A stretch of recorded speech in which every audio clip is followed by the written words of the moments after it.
वो सबको गले लगा के चलता है, गरीब को भी अपना बना के चलता है। कौन लगाए उसके कद का अंदाज़ा, वो आसमान है फिर भी सिर झुका के चलता है। आवाम को जोहार सलाम नमस्कार, मेरा नाम मल्लिका हुआ, अभिवादन स्वीकार करें। आज लाइव इंडियन गार्ड की टीम मौजूद है विनोद बिहारी महतो कोयलांचल विश्वविद्यालय में। और विश्वविद्यालय में आप देख सकते हैं जितने बुकें हमारे आसपास रखे हुए हैं कि कुछ खास हुआ है और एक नया आगाज आरंभ, नए रजिस्ट्रार हमारे साथ हैं। वैसे आप लोगों को मालूम नहीं होगा तो बता देती हूँ कि विश्वविद्यालय को नए अस्थाई रजिस्ट्रार मिल गए हैं। डॉक्टर राधानाथ त्रिपाठी सर हमारे साथ मौजूद हैं। वैसे कोयलांचल को इंतज़ार था, विश्वविद्यालय को इंतज़ार था लंबे समय से कि एक अस्थाई रजिस्ट्रार मिल जाए। जेपीएससी के नोटिफिकेशन के बाद 7 विश्वविद्यालय के नए रजिस्ट्रार हुए हैं और एक रजिस्ट्रार आज हमारे साथ है विनोद बिहारी महतो कोयलांचल विश्वविद्यालय के। सर से मिलना हो रहा है। वैसे जब पहली बार मिल रहे हैं तो इनके बैकग्राउंड को भी जान लेते हैं, क्योंकि बच्चों में बहुत ज़्यादा इंटरेस्ट है कि सर कहाँ से आए हैं, सर रहने वाले कहाँ से हैं। तो कुछ सवाल का जवाब भी मिल जाएगा और आप कमेंट कीजिएगा कि सर का ये इंटरव्यू कैसा लग रहा है। सर बहुत स्वागत है। नमस्कार। बहुत सर कैसा लग रहा है, पहले धनबाद ये बताएं। धनबाद बहुत अच्छा जगह है और पहले हम लोग इधर से होके गुजरते थे, लेकिन कभी नहीं घुमा था अंदर से। लेकिन इसका बारे में तो पहले से हम पढ़ते आ रहे हैं, जानते आ रहे हैं झारखंड का बारे में, क्योंकि मिनरल रिसोर्सेज के लिए Jharkhand is well known and geography का बुक से हम बचपन से पढ़ते आ रहे हैं जी। सर एक चीज़ बताएंगे, रहने वाले आप दिल्ली के हैं या कहाँ के हुए? नहीं, मैं तो उड़ीसा से रहने वाला हूँ। उड़ीसा के तो हैं। लेकिन मैं 36-7 ईयर्स हो गया मैं दिल्ली में हूँ। 37 ईयर्स से लगभग दिल्ली में रहे। दिल्ली में मैंने ग्रेजुएशन किया था रेवेंसा यूनिवर्सिटी कटक में है। अच्छा। उसके बाद दिल्ली यूनिवर्सिटी में मैंने मास्टर किया, एमफिल किया, पीएचडी किया। उसके बाद मैं पोस्ट डॉक्ट करने के लिए आयरलैंड गया था। अच्छा। University college Dublin. फिर आके दिल्ली यूनिवर्सिटी में मैं प्रोफेसर हूँ। सर आपका सब्जेक्ट राजनीति विज्ञान रहा, पॉलिटिकल साइंस है। Political science. सर एक चीज़ मुझे बताइएगा, यहाँ के कोयलांचल धनबाद के लोग कहते हैं कि हमारे लिए दिल्ली बहुत दूर है और आप दिल्ली से धनबाद आ रहे हैं। कभी लगा था कि धनबाद आना हो जाएगा और इस तरीके से इतनी जिम्मेदारी के साथ? नहीं, देखिए दिल्ली मेरा जो ओरिजिनल रहने वाले हूँ, मैं इसी अंचल से हूँ। जी जी जी। जिसको क्योंकि हम ईस्ट इंडिया कंपनी कहते हैं हमारा सर्कल में, बंगाल, बिहार, उड़ीसा। सो इस जगह के लिए मेरा विशेष प्यार है और इसीलिए मैं आया हूँ जी। तो मुझे अच्छा लगता है कि यहाँ आके काम करूँगा। तो मुझे लगा कि जैसे मैं उड़ीसा में हूँ, क्योंकि culturally we are almost lot of similarities are there, cultural similarities.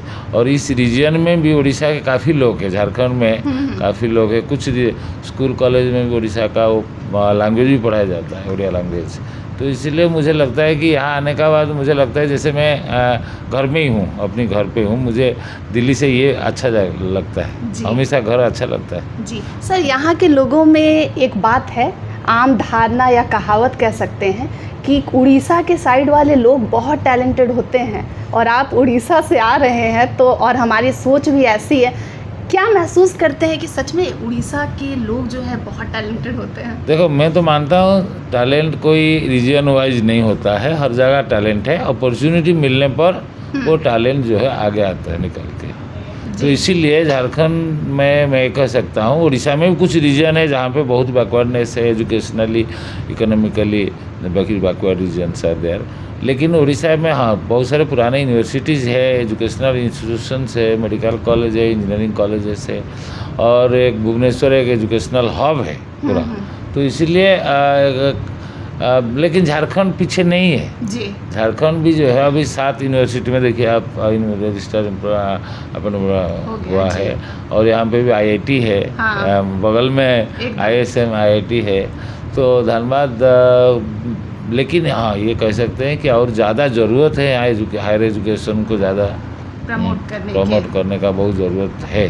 Sir, तो जब सरकार तो मैं सुना हूँ कि बहुत कुछ कर रहे हैं हायर एजुकेशन के लिए। मैं तो अभी आया हूँ, अभी सिस्टम में नया हूँ, तो मैं भी कोशिश करूँगा कि जो मैं कर पाऊँगा यहाँ स्टूडेंट के लिए, टीचर्स के लिए और यूनिवर्सिटी के लिए जो अच्छा हो सकता है हम करेंगे ज़रूर। सर, कभी विनोद बिहारी महतो कोयलांचल विश्वविद्यालय के बारे में पहले सुनना हुआ या कोई वैसी जानकारी? मैं यूनिवर्सिटी में हूँ तो इसलिए पूरा इंडिया का सारे यूनिवर्सिटी के बारे में थोड़ी थोड़ी तो जानकारी होता ही है। थोड़ी जानकारी है।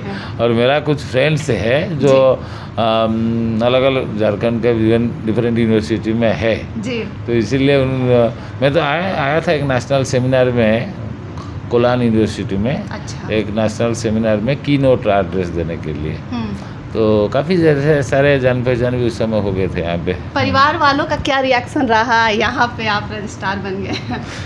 तो देखिए सब लोग खुश हैं कि एक एडमिनिस्ट्रेटिव पोस्ट में जा रहे हैं कि एक यूनिवर्सिटी में जाके कुछ यूनिवर्सिटी में अच्छा करेंगे यूनिवर्सिटी के लिए, तो इसलिए सब लोग खुश हैं। जी। सर, आपका शैक्षणिक अनुभव जो है काफ़ी लंबा रहा है। कई बच्चे जो होते हैं जब स्कूल या कॉलेज में कहीं एडमिशन लेते हैं, पढ़ाई में वो डिस्ट्रैक्ट कर जाते हैं, नहीं पढ़ पाते हैं, और आज हम जिस एरा में रह रहे हैं ये डिस्ट्रैक्शन बहुत नज़र आता है। उन बच्चों के लिए क्या मैसेज है जो विश्वविद्यालय से जुड़े हैं और कोयलांचल के अन्य लोग भी आपको सुनेंगे? देखिए, ये बच्चों का कमी नहीं मानता हूँ मैं, कहीं ना कहीं हम कमी है जो हम बच्चों को अट्रैक्ट नहीं कर पा रहे, मोटिवेट नहीं कर पा रहे। जी। बच्चे चाहते हैं लाइफ में कुछ प्रोग्रेस करने के लिए, हर बच्चा चाहता है, कोई नहीं चाहता है कि मैं अनपढ़ रहूं। और कि इंडिया का सिस्टम में education is related to employment. हर बच्चा चाहता है कि मैं कुछ पढ़ूं और उसके बाद नौकरी करूं। क्यों? Why we are studying. तो पहला क्वेश्चन उसका माइंड में ये आता है कि मैं क्यों पढ़ रहा हूँ। जी।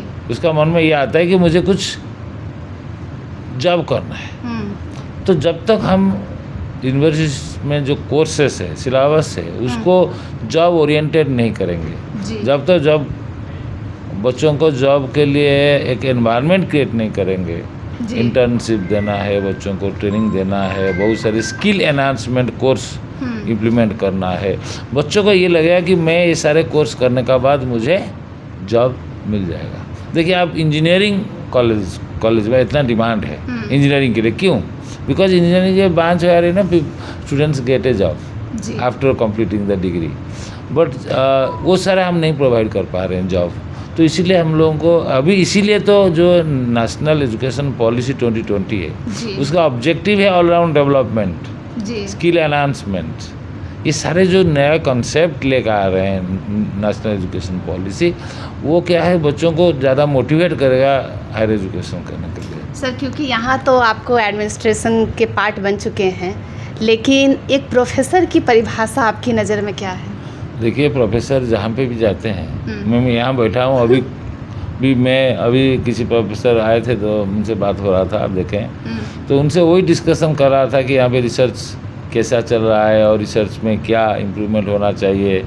तो इस प्रोफेसर का काम तो हमेशा, एक स्टूडेंट हूँ मैं, हमेशा सीखता रहता हूँ, अभी भी सीख रहा था, उनसे भी सीख रहा था कि आप डिपार्टमेंट में कैसे रिसर्च करा रहे हैं, किस टॉपिक पर करा रहे हैं। तो वो तो देखिए, एडमिनिस्ट्रेशन तो हम एकेडमिक इंस्टीट्यूशन का एडमिनिस्ट्रेशन, तो एकेडमिक्स तो आ ही जाएगा ऑटोमेटिकली।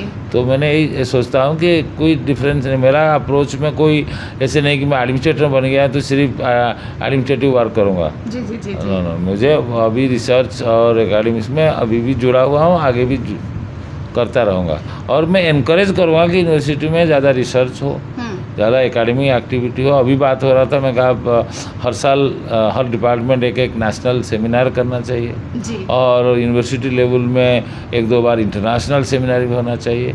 बच्चे यहाँ जो पढ़ते हैं उनको भी एक्सपोजर मिलना चाहिए कि इंटरनेशनल सेमिनार में बाहर के लोग आते हैं तो हम उनको सीखने के लिए मिलता है। They will learn how to organize seminars and all. अभी मैं बात कर रहा था, तो इसलिए एकेडमिक्स तो चलेगा ही।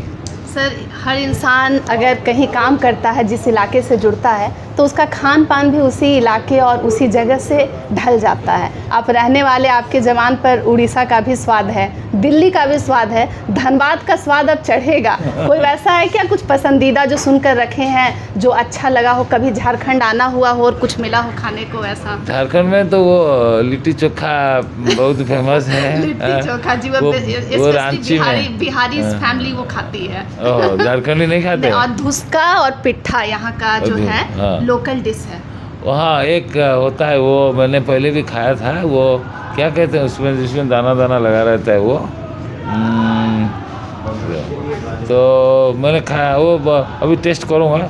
लेकिन मैंने आपका वो ये झारखंड में नहीं खाते हैं, बिहारी खाते हैं। वो बिहारी लिट्टी चोखा जो लिट्टी है वर्ल्ड वाइड फेमस है, वो बिहारियों का खाना। और यहाँ के लोकल लोग धुसका, पिट्ठा, खापर पिट्ठा और बहुत सारे डिश होते हैं वो खाते हैं। हाँ, तो ज़रूर हम तो खाएंगे। रहते रहते तो अब आप खाएंगे। ज़रूर खाएंगे, ज़रूर कोशिश करेंगे खाने के लिए, क्योंकि झारखंड का जो कल्चर है, जो फूड है, तो मुझे कहीं ना कहीं मेरा उड़ीसा का मतलब से बहुत ज़्यादा डिफरेंस नहीं है। तो इसीलिए तो मैं तो ज़रूर यहाँ का खाऊँ। तो उड़ीसा का रसगुल्ला वगैरह भी बड़ा फेमस है सर, तो वो मिठास लेकर आए हैं। ज़रूर आपको खिलाएंगे, कोई मौका मिला तो उड़ीसा का रसगुल्ला मंगा के खिलाएंगे। धन्यवाद सर। आप सुन रहे थे हमारे नए रजिस्ट्रार हैं विनोद बिहारी महतो, कोयलांचल विश्वविद्यालय के। वैसे ये हल्की फुल्की बातों की ज़रूरत हम सभी को थी, इंतज़ार अब समाप्त हुआ है।